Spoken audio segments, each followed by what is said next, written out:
Hi everyone! So the beginning of this video was me trying out graphite in my sketchbook with the light pad, and I was hoping it would be the answer to my problems with the graphite shine and the overhead lighting. It wasn't as, problem solving as I had hoped it to be. I still had issues with seeing it, but it definitely wasn't shiny. I think because it was backlit, it just still kind of washed out the darkness and made it a little bit hard for me to see.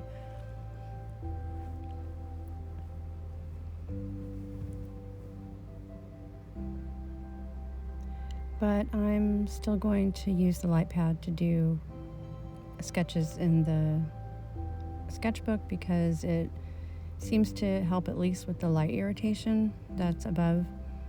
So I kind of thought it would make the marks a little bit more intense and higher contrast for me to see better, but yeah, it solves some of the problem, but just not all of it that I was hoping. I think that's why my girl has some furrowed eyebrows here and a little frown. She's mad about it. I'm just kidding.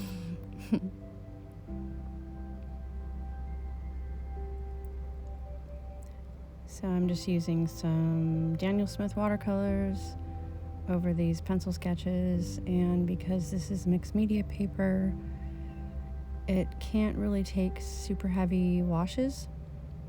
So I'm having a little bit of a different approach in the way I go in with the color and spread it around. So I'm also using a synthetic golden Taklon brush so that it doesn't really hold a whole lot of water, and it can get some precise lines, but I have to be really careful about how much water I put in the sketchbook because this is not cotton paper, and even though it says mixed media, you still have to be careful with how much water you use.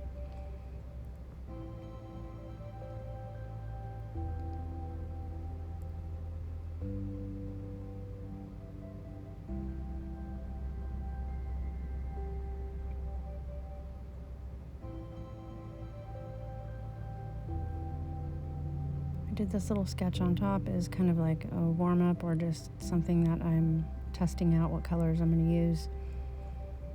Similar to having a little piece of paper off to the side and doing that, but I find it more useful and practical to have a smaller portrait or a little side sketch, kind of like a thumbnail, but it's not really compositionally similar to the other one, other than it's a portrait. But I'm finding that I'm having a little bit of difficulty trying to get close to see it while I'm working on it here. So yeah, I've had to pick up the sketchbook there, and I was hoping it didn't interfere with you guys being able to see it, and it didn't, so that was good.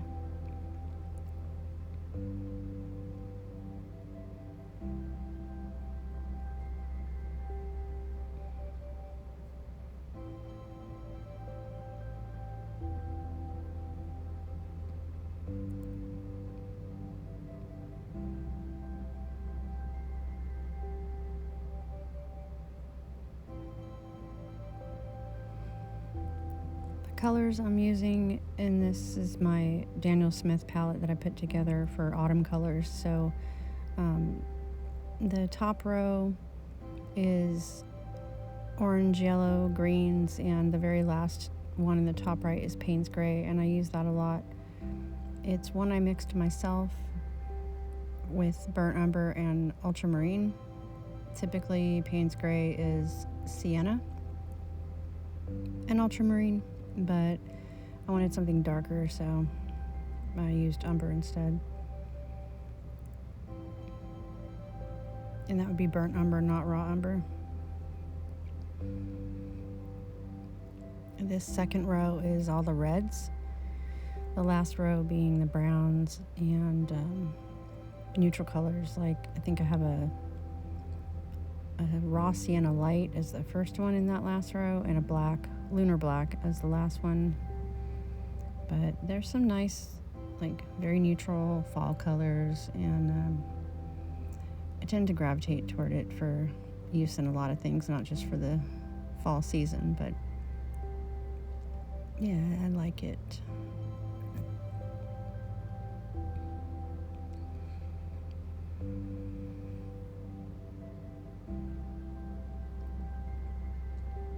This strong brown color I'm using is called Permanent Brown by Daniel Smith. It's a PBR 25 pigment. It goes by a lot of different names and different brands, but it's a really strong staining brown color, kind of reddish brown. I think Mission Gold calls it red brown. But yeah, it's like one of my favorite colors.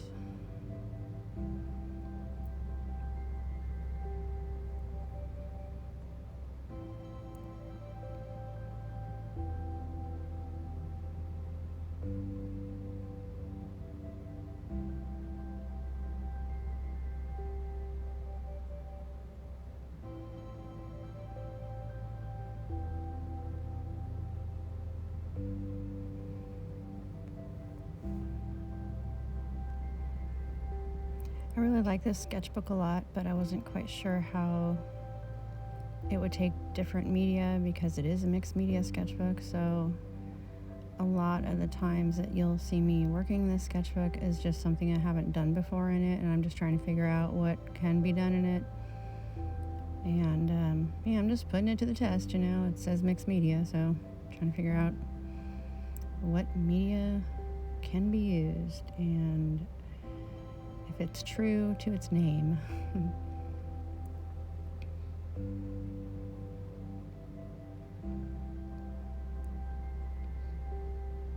I think next I want to do some little gouache studies in it. I'm sure it will work fine for gouache since it seems to handle this watercolor okay.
Yeah, lately I've been working in sketchbooks a lot just to put together some ideas that I've had to see if they work, and that's pretty much what sketchbooks are for.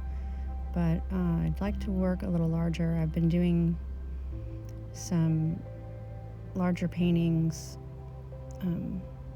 off to the side, and then last year I did some and I had them in some gallery shows, but I haven't been able to figure out how to set up my camera and stuff to film larger projects.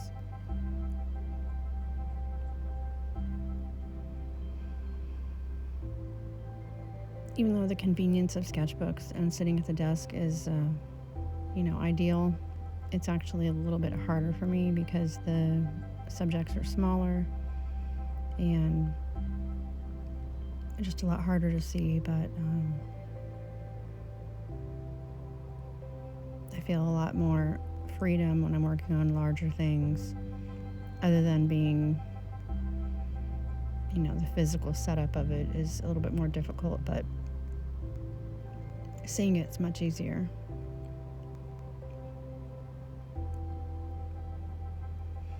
So yeah, that's coming your way. Some larger projects. Just got to figure out the filming setup.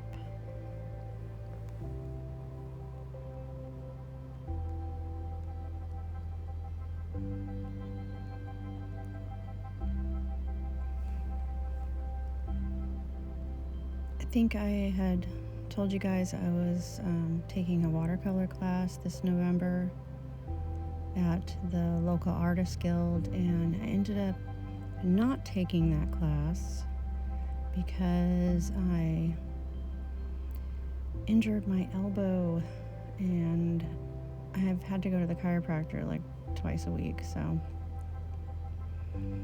yeah, no watercolor classes for me until my arm feels better. Although I'm definitely going to take that oil painting class in December, no matter what.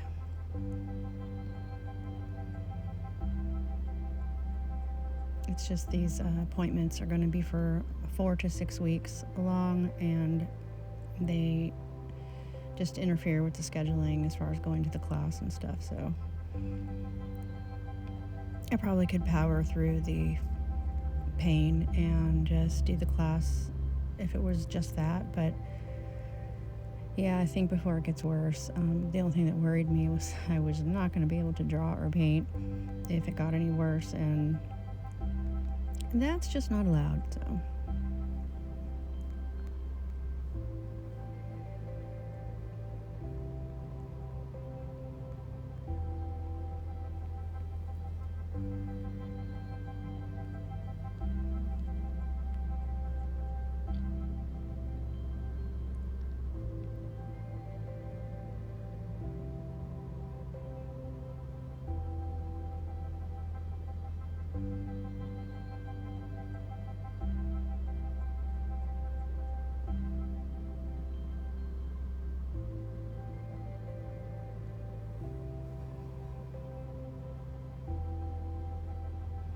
even though this paper isn't super absorbent and you can't really use a whole lot of water on it, I really like the way it diffuses, and it doesn't seem to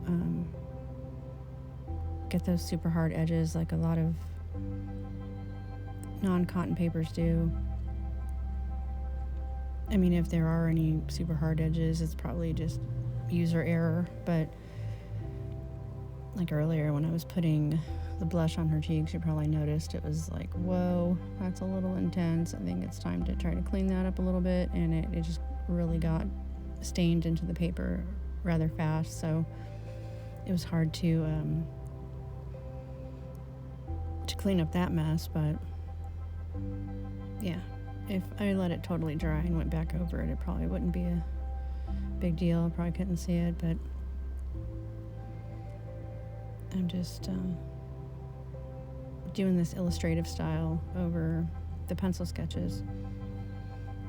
Like I said, just to figure out what I can do in this book, and you've probably figured out by now I can't do things super perfect anyway, so other than it being blotchy on her face, I kind of like the loose effects. Anyway, that's just my style.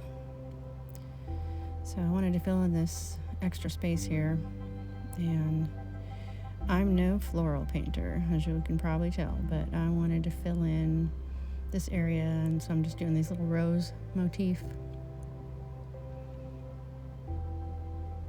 There's a nice color in this palette called Bordeaux, and I think it's PV32 is the pigment. It's by Daniel Smith. It's really pretty color, like dark wine rose color, and it's pretty good for roses.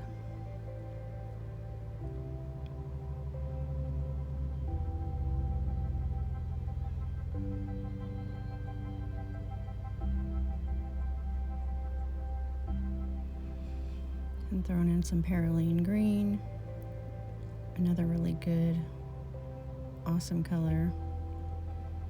PBK 37, I'm pretty sure that's the pigment number. It's actually a black, but yeah, Paraline green. It's an awesome color. It's really, really super dark olive green.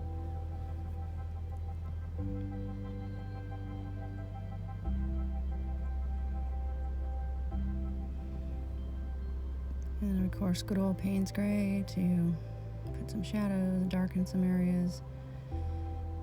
And yeah, that's it for this sketchbook page, and I hope you guys enjoyed it.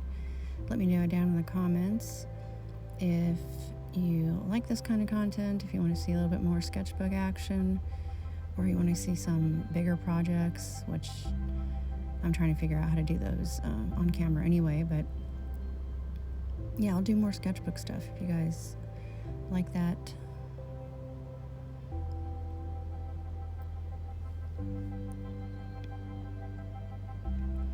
Or if you want some themes, let me know. I'm planning on doing some series or some themes. I think that would be fun, right? So I hope you guys have a good rest of your day, and thanks for watching.